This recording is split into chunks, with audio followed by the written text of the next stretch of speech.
Hello students and parents, welcome to our channel. My name is Tejpreet and I am a senior mentor at my classroom. तो बच्चों next update medical की counselling पे ये है कि जो all India की काउंसलिंग होती है उसका शेड्यूल आ गया। एक तो रजिस्ट्रेशन ऑलरेडी स्टार्ट है, मॉपअप के लिए रजिस्ट्रेशन ऑलरेडी चल रही है। जो पुराने बच्चे हैं वो भी दोबारा से कर सकते हैं। इसी के साथ साथ स्टेट्स के लिए भी एक शेड्यूल आया है और एक वैकेंसी पोजीशन अपडेट आ गई है। तो फटाफट से देख लेते हैं क्या है ना। ऑफिशियल वेबसाइट आपको पता ही है mcc.nic.in। इसके बाद आप यूजी मेडिकल काउंसलिंग पे जाते हैं तो आप लोग इस पेज पे आ जाते हैं। तो सबसे पहला पॉइंट ये है कि मॉपअप राउंड में कौन कौन सा बच्चा एलिजिबल है ना।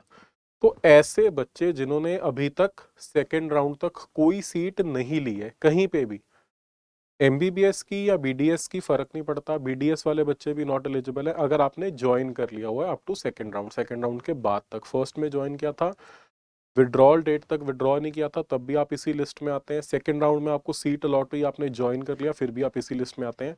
चाहे वो गवर्नमेंट सीट हो, सेमी गवर्नमेंट सीट हो, मैनेजमेंट सीट हो, डीम्ड यूनिवर्सिटी की सीट हो, एमबीबीएस की हो या बीडीएस की, कोई भी सीट अगर आप इनमें से ज्वाइन कर चुके हो सेकेंड राउंड के बाद तो आप लोग मॉपअप राउंड के लिए एलिजिबल नहीं हो।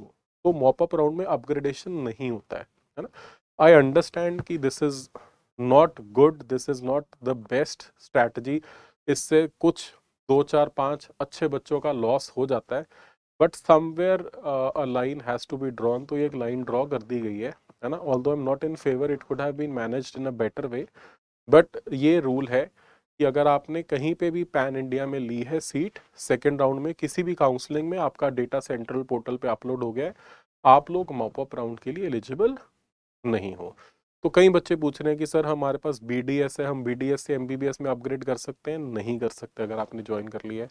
कई बच्चे पूछ रहे हैं सर मैनेजमेंट सीट है, मैनेजमेंट से सेमी गवर्नमेंट या गवर्नमेंट में जा सकते हैं? नहीं जा सकते। ठीक है, तो ये था पॉइंट नंबर 1। सेकेंड देखते हैं बच्चों क्या क्या इंपॉर्टेंट चीजें हैं। एक तो जो काउंसलिंग का शेड्यूल है हम लोग देखेंगे, ठीक है। एक हम लोग चेक करेंगे जो रिवाइज्ड स्टेट्स का शेड्यूल है यहाँ पे आ रहा है, और तीसरा हम देखेंगे वेकेंट सीट की पोजीशन। तीनों लिंक मैंने क्लिक किए हुए, एक एक करके फटाफट से चेक कर लेते हैं। तो ये बच्चों ऑल इंडिया का शेड्यूल। हम डायरेक्ट मॉपअप राउंड का पोर्शन देख रहे हैं। मॉपअप राउंड वाले पोर्शन में अगर आप चेक करोगे बच्चों तो क्या हो रहा है, 28 को स्टार्ट हो चुकी है रजिस्ट्रेशन और 2 दिसंबर सुबह 11 बजे जो है वो लास्ट टाइम है। 2 दिसंबर मॉर्निंग 11 o'clock तक आप लोग रजिस्टर कर सकते हो। चॉइस फिलिंग भी स्टार्ट हो चुकी है, 29 को ये स्टार्ट हुई थी और सेकेंड को रात को 11:55 तक आपका टाइम है। और उसी दिन सेकेंड को ही दोपहर को 3 बजे से लेकर के और रात को 11:55 तक चॉइस लॉकिंग अवेलेबल होगी। अगर आप चॉइसेस नहीं भी लॉक करते हैं तो भी टेंशन नहीं है, बिकॉज आपकी सेव्ड चॉइसेस ऑटोमेटिकली लॉक होंगी जैसे कि पिछले राउंड्स में हुई थी। ठीक है जी। तो ये चॉइस फिलिंग का पार्ट है। उसके बाद फिर प्रोसेसिंग रहेगी।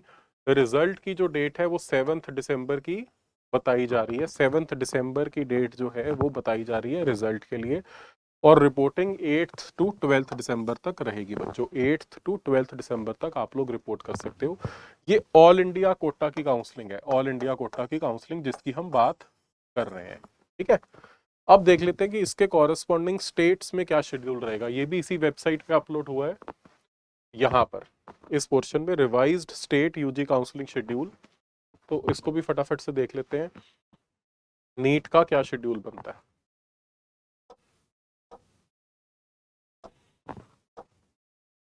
ठीक है जी। तो फर्स्ट सेकंड राउंड हो चुका है, उसको हमें देखने की जरूरत नहीं है। हम डायरेक्ट आ जाते हैं मॉपअप राउंड पे। तो मॉपअप राउंड में जैसे कि बात हो रही है, अगर ऑल इंडिया काउंसलिंग की बात करें तो ये 28 नवंबर टू 6 दिसंबर, ये अब 7th हो गया एक तरह से, है ना। 7th को रिजल्ट आने वाला है। ठीक है जी, चलेगी। और जो स्टेट्स की काउंसलिंग है वो 6 दिसंबर को स्टार्ट होगी। 6 दिसंबर को स्टार्ट होगी और 13th तक ये जाएगी। तो रजिस्ट्रेशन स्टार्ट हो जाएगी। अभी रजिस्ट्रेशन क्लोज नहीं होगा, रजिस्ट्रेशन क्लोज होगा जब आपका ऑल इंडिया में ज्वाइनिंग का टाइम खत्म हो जाएगा। तो 6 to 13th की जो डेट है वो एक्सपेक्टेड है स्टेट्स की काउंसलिंग की। लास्ट डेट ऑफ ज्वाइनिंग 18 दिसंबर यहाँ पे रखी जाएगी। यहाँ पे 13 दिसंबर है ऑल इंडिया के थ्रू अगर किसी को सीट्स मिलती हैं। तो ये है मॉपअप राउंड की बात। इसके बाद स्टे वैकेंसी, जब स्टे वैकेंसी का टाइम आएगा तब हम फिर से इसको डिस्कस कर लेंगे। ठीक है। तो स्टेट्स की काउंसलिंग स्टार्ट होएगी ऑल इंडिया के मॉप अप राउंड के क्लोज होने के बाद। ऑल इंडिया का मॉप अप राउंड की रजिस्ट्रेशन ऑलरेडी स्टार्ट हो रखी है, 2 दिसंबर लास्ट डेट है ना। और उसके बाद आपका रिजल्ट जो है वो 7 दिसंबर को एक्सपेक्टेड है। 6 to 7 दिसंबर के अराउंड स्टेट्स का मॉप अप राउंड स्टार्ट हो सकता है, ठीक है। अब देख लेते हैं बच्चों तीसरी चीज, वैकेंसी पोजीशन। तो अगर आप देखना चाहते हो कि कितनी सीट्स वेकेंट है, तो आप यहाँ पे इस लिंक पे क्लिक करोगे लेफ्ट साइड पे जो है, तो इस तरह से एक पेज खुल जाएगा जिसपे कि आपको पूरी डिटेल्स मिल रही हैं कौन सी सीट्स खाली हैं। तो आप ऑल इंडिया कोटा है या किस कोटा की सीट है, डीम्ड यूनिवर्सिटीज की कितनी सीट्स खाली हैं, यहाँ से आप लोग देख सकते हो आपकी कैटेगरी में भी। तो इस बार देखने को मिला है कि ओपन कैटेगरी में भी decent number of seats available है। इवन पटियाला में जनरल कैटेगरी में 2 सीट्स अवेलेबल है, पंजाब में, अंडमान में, आंध्रा में, काफ़ी जगह पे जो है वो जनरल कैटेगरी में भी सीट्स अवेलेबल हैं। तो ऐसे कोई बच्चे जिनका मार्क्स अच्छे हैं और जिन्होंने अभी तक स्टेट में ज्वाइन नहीं किया है, वो बच्चे जरूर सोच सकते हैं ऑल इंडिया के थ्रू सीट लेने के लिए in the mop up round. Cut off बहुत ज़्यादा ड्रॉप नहीं कर सकती है, लेकिन कई बार कुछ लकी स्टूडेंट्स जो हैं वो इसमें ले जाते हैं सीट, तो आप लोग ट्राई कर सकते हो। एक चीज़ का ध्यान रखना, सेकेंड राउंड की तरह ही मॉप अप राउंड में भी जो आपने पार्टिसिपेट करना उसके लिए सिक्योरिटी डिपॉजिट आपको देना पड़ेगा, है ना। जिन बच्चों ने अभी तक रजिस्टर नहीं किया था सेकेंड राउंड में, उनको फ्रेश 1 लाख देना पड़ेगा।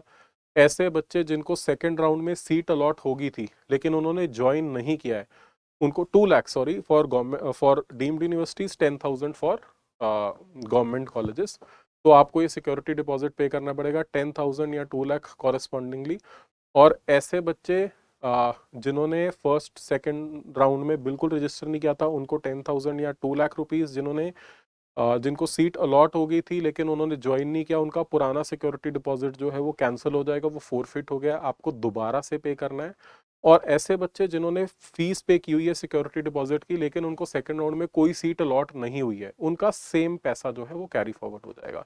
तो किस किस बच्चे ने पे करना है? जो फ्रेश रजिस्टर कर रहा है फर्स्ट टाइम, या ऐसा बच्चा जिनको सेकंड राउंड में अलॉट हुई थी लेकिन उन्होंने ज्वाइन नहीं किया, ऐसे बच्चों को दोबारा से सिक्योरिटी डिपॉजिट पे करना है। तो आप जिस कॉलेज को, जिसको टारगेट कर रहे हो उसको यहाँ से देख सकते हो, वहाँ पे अप्लाई कर सकते हो और सीट जो है वो बच्चों ले सकते हो, राइट।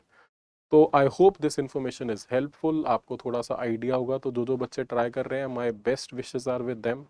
और जो बच्चे स्टेट्स के मॉप अप की वेट कर रहे हैं वो लोग भी वेट कर सकते हैं, है ना। और जैसे कि मैंने प्रॉमिस किया था, मैं बीडीएस की पंजाब की कट ऑफ्स की लिस्ट और कुछ 2-3 और इम्पोर्टेंट स्टेट्स जहाँ से हमारे व्यूअर्स हैं उनकी कट ऑफ्स की लिस्ट जो है वो नेक्स्ट 3-4 डेज में आप लोगों से शेयर कर दूंगा, बिफोर द इम्पॉर्टेंट टाइम, उससे पहले पहले, राइट। तो जिन बच्चों ने अभी तक चैनल को लाइक नहीं किया, सब्सक्राइब नहीं किया है, प्लीज़ डू द नीडफुल, अपने फ्रेंड से शेयर करिए। और इसी के साथ साथ जो आपके फ्रेंड्स हैं नॉन मेडिकल के, उनका बिकॉज नेक्स्ट ईयर के प्रोसेस स्टार्ट हो रहे हैं, तो बहुत जल्दी हम नॉन मेडिकल की इन्फॉर्मेशन भी लेके आने शुरू कर देंगे, और जैसे जैसे मेडिकल की आएगी नेक्स्ट ईयर की, वो भी लेके आना शुरू कर देंगे। तो आपके जो जूनियर्स हैं आप उनको भी रेकमेंड कर सकते हैं, right. Thank you so much students and parents, I will see you in the next video, bye.